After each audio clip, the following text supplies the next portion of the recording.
right, let's talk about what's happening at the U.S. border. Something we've been warning about here on this show now, I think months, of course, we've been talking about the rise of illegal immigrants pouring across the southern border, but not the northern border, of course. The southern border has gotten all of the attention, but Canada, no. The U.S.-Canadian border is seeing a massive influx of border crossings over the past few months. In 2022 alone, we saw a 200% increase in crossings into Canada, from Canada into the United States. 200% increase over 2021 numbers.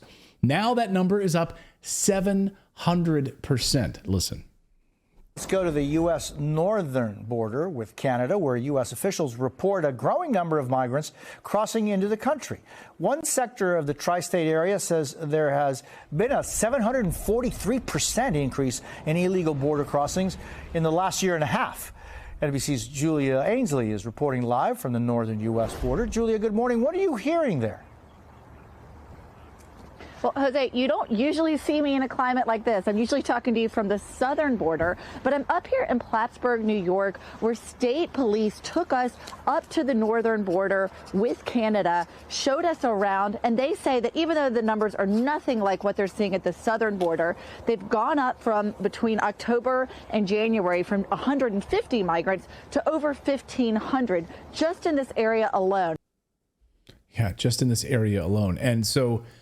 In the snow? In the snow. They're traipsing right through the snow. It doesn't matter. Snow, sun, leaves on the trees. It doesn't matter. It's coming at all times. And so now what's going on here? How are they skipping over the United States in order to illegally enter the United States? Like coming from Mexico, hopping over the United States in order to enter into the United States. Like it really kind of confounds the brain. Well, it turns out if you have a little bit of money, you avoid all the problems that you get coming into the United States through the southern borders, through Arizona, through Texas. Instead, fly into Ottawa, fly into Toronto, fly into Montreal, and then scurry down across the massive 5,000 mile long border between the United States and Canada. And no, these aren't Canadians. I saw some people on the chat saying, stop those Canadians from coming in. No, we love the Canadians. It's not Canadians that are coming in legally, crossing at border crossings. No, it's Mexicans, mostly Mexicans, who can then travel visa free. Here's the rub, right? Under Trudeau's government. I don't like the way you just said that. No, we love Canadians. It's Mexicans. Like, we don't like Mexicans? Yes, we do. No, I said we like legal immigration. I said, right. I didn't say we don't like Mexicans. I didn't say we don't like Mexicans. No, but the way you just said that, you're like, it's not Canadians. We love Canadians. No, I was making a joke. People in the chat were saying, yeah, keep those Canadians out. Meaning, no, that the invasion is coming from Canada. Okay, they're not but Canadians. Do you see how that comes off? I get the point, but my point is they're coming across legally. If Canadians are coming across the border legally at checks, at border crossings, and they're showing proper paperwork. But let's turn our nose up at Canadians who are coming illegally too. Yes, if you are an illegal Canadian coming across the border, I would have a problem with that as well. Okay, good. But that's not who's coming across. All right, it has nothing to do with nationality. It has to do with legal status. Yeah, in part. But yeah, anyway, back to yes, they're mostly coming from Central and Southern America and Latin America. Yes. I mean, what? I'm making the point that they're coming across. If they're coming across legally, that's okay. We have legal processes for that. But if you're coming through the woods and you're coming illegally up from Latin America somehow, and you're coming into the United States illegally, and you're hiding using a coyote to come in the United States, that's a problem. Yeah, that's like the dude who attacked Pelosi. Was an illegal Canadian. Yes, he's an illegal Canadian. He is. Yes, we don't like that guy. We don't like that illegal Canadian. As much as anybody else who's doing illegal activity and is an illegal person. Yes. Exactly. Right? Exactly. Don't come across illegally and beat up Nancy Pelosi. Beat up Paul Pelosi with the hammer. Right. Don't do that. Don't do that. If you're an illegal Canadian, don't do that. So what exactly? The nationality doesn't matter. Don't do that, period. Don't do that, period. Nationality doesn't matter at all. Right. Right. Don't hit Paul Pelosi with a hammer if you're American. Don't come illegally and attack people with hammers. I think we learned a lot here. Especially Canadians. Especially Canadians. No, you guys. Okay. Mexicans. I'm leaving. You're fine. Go. All right, let's get back to the story here because this is crazy. If you're a Mexican, then you don't need a visa right now under Trudeau's government. So you're allowed to travel visa-free into Canada. This was part of the relaxing of the rules under the Trudeau government. So you're able to hop over the United States, get into Canada, and what a lot of these reports and whether it is being able to speak to these illegal immigrants saying, yeah, we don't have to deal with all of the hassle then at the southern border. We don't have to deal with barbed wire fences. We don't have to deal with the trauma of then, sleeping on floors at some sort of holding center if they're held. They don't have to deal with any of that. They get to go right into Canada and they can come right across the border and then they disappear into the United States. Many of them winding up, of course, in New York City in luxury hotels and being put up and provided 3 meals a day with money, cell phones, a stipend that they can live. So, it's sunny, right? It's beautiful for them to be able to do that. And where is this money coming from? These flights, though. So if you just have a little bit of money, you can spend $300 on a flight, hop over the United States and come into the United States, fly right into Canada and then be bussed when you're inside the United States anywhere you want inside the U.S. Who's paying for this? NGOs. And like the IOM, of course, is paying for the buses and flights for illegal immigrants coming up through Panama and the like. So who exactly is funding these flights? We don't know. I hope we get to the bottom of that. I would love to know if the IOM is funding these flights also out of Mexico, straight up to Canada. Then they come across the border. That would be amazing because then you would be paying for this. And of course, the United Nations wants this to happen. This is part of the United Nations program at the IOM to handle this migration effort out. They've doubled now the size of their contingency down in Panama through the Darien Gap, making sure that buses are provided, luxury buses ferreting people right up to the United States, provided by the United Nations. And they're coming across the border, as we know, because U.S. taxpayers are footing the bill to pay for their second leg of their journey. According to Reuters, many of these illegal aliens then are put on chartered flights paid for by Customs and Border Protection and flown to Texas. So how is this now? They're coming across the border. They're then caught by Customs and Border Protection that you're paying their salaries, and then they're chartering flights, according to Reuters, and then ferreting these people down to Texas. Here, I'll just read from the Reuters report. Reuters learned of the flights from Thomas Cartwright, an advocate with the group Witness at the Border, who tracks U.S. Immigration and Customs Enforcement charter flights, which were used to move the migrants. Cartwright said, given the relatively high cost of the flights, it appeared that they were intended as a deterrence and to send a message. I want to ask all of you watching right now, does it seem like the deterrence is working? Like, how is this a deterrence? Can anyone weigh in and tell me in the chat room or here on this show how this would be a deterrence? That they would be flown out of this area, flown away from the Canadian border, and that would somehow send a message to them down in Mexico or other places? I don't get it. How would this be a deterrence? This is literally their plan, and U.S. taxpayers are footing the bill for this deterrence. Can anyone help me, Philip? Anyone? How is this a deterrence? I don't get it. I got nothing. Because the number has now spiked 700%. So maybe they don't know what that word means.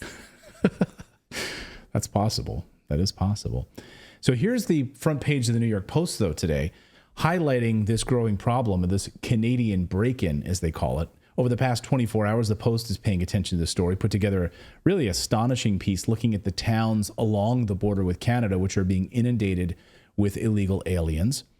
And you have one particular area where a lot of this is being focused in Vermont, specifically the border towns in Vermont. One resident using a simple trail camera that he's able to tap into his videos here on his iPad, and he uncovered a highly sophisticated illegal smuggling operation complete with a coyote smuggler who brings the men across, and then he goes back into Canada, and then he comes back a short time later, and he sees this guy on a regular basis on his trail cameras. He's like, yeah, there's Coyote Boy again, going back into Canada, bringing another group of like 5-10 guys back, all, by the way, all military-age men.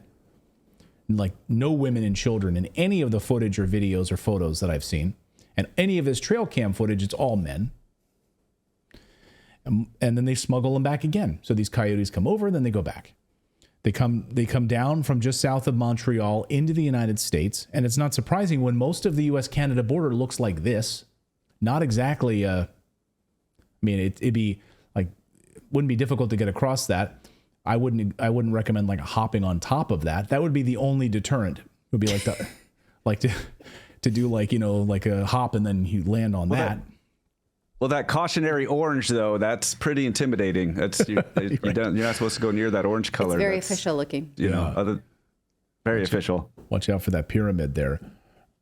Yeah. You might get a sticker in your sock from those weeds. That's about it. Yeah, but that's what the U.S. border looks like there.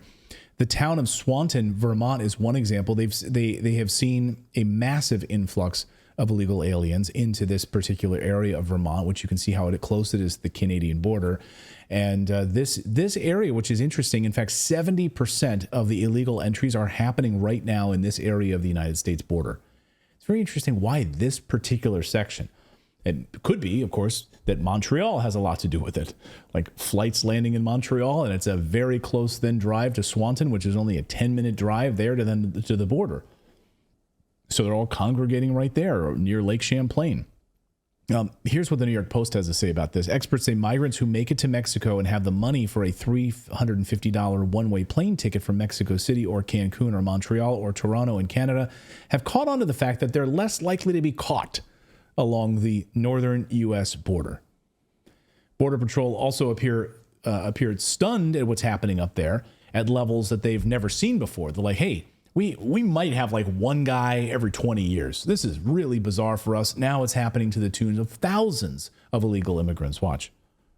Tonight, America's newest border crisis, this one up north. It's definitely a huge issue. We're on an exclusive trip with local police patrolling near New York's border with Canada. This is unheard of up here. I mean, I've never seen anything like this. The Clinton County Sheriff's Office tells us they're encountering migrants, mainly Mexicans, illegally crossing over the border from Canada at record levels. So one local says he's been hunting these woods since childhood. And he said it's not uncommon for him to go an entire hunting season without seeing another human being. But now all of that has changed, he said, in the last 3 years. What has happened in the last 3 years in the United States to change all of this? We go hunting and never see another human being. And now he literally is up in his deer blind, or he's up in a tree like 15 feet up or whatever, up in the air. And he's just like routinely seeing illegal immigrants like coming through. This is especially dangerous. You know, what the mainstream media will report on at the southern border is these trucks. They don't call it human trafficking, but they have these trucks of migrants that are being illegally smuggled past border checks. And then these migrants are kept inside of these humongous trucks with no food, no water, no insulation at all. So if this is happening from the north to the south, you can see how many of them would freeze to death in this kind of situation. Right. I hadn't thought about that. Yeah, I mean, they don't have the proper clothing. And as you can see here we'll just take a look at his trail cam videos here. I mean, this is during the summer, so they're coming in warm months in this video that he shared with the New York Post. This was back in July. Okay. And there was there was 8 or 9 in this group that day. They'll just keep coming. And so, this is his back trail cameras. Here they come just all day, just triggering the trail cam movements and coming right through. And then, of course, as you look, all military-aged men. But this has been continuing right through the snow, right through the harsh winter. It doesn't matter.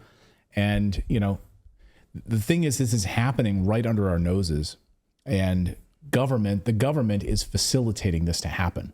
And so they're being totally quiet about it. And I want to know, where are the White House press reporters? Where are they in asking these questions of Karine Jean-Pierre or at, Department of Homeland Security? Where are the questions other than these congressional hearings where we have impeachment of Mayorkas? But why on a daily basis aren't we asking these questions about what's happening at the northern border, what's happening at the southern border, who's paying for these flights? Start asking some incisive questions. And what were they told? When we just got a super chat, rightly saying they leave because their own countries are destabilized. Yes. Right. What were they told? What were the push factors to push them out of their home nations? That's just something that continues to be a lingering question. Right. When you have Somali, when you have Yemen, when you have, Sudan. I mean, the list is endless right now. How many countries the United States and NATO have basically destabilized and caused this unrest in the first place, forcing them out of their countries and then forcing them into the United States so that they can join our military, I guess, for our forever wars. I really hope you enjoyed watching this video. You know, YouTube thinks that you'll actually like this next video right here. It's personalized based on your own viewing habits. So if you watch the video, please leave a comment. Let us know what you think about it. And we will see you next time, everyone.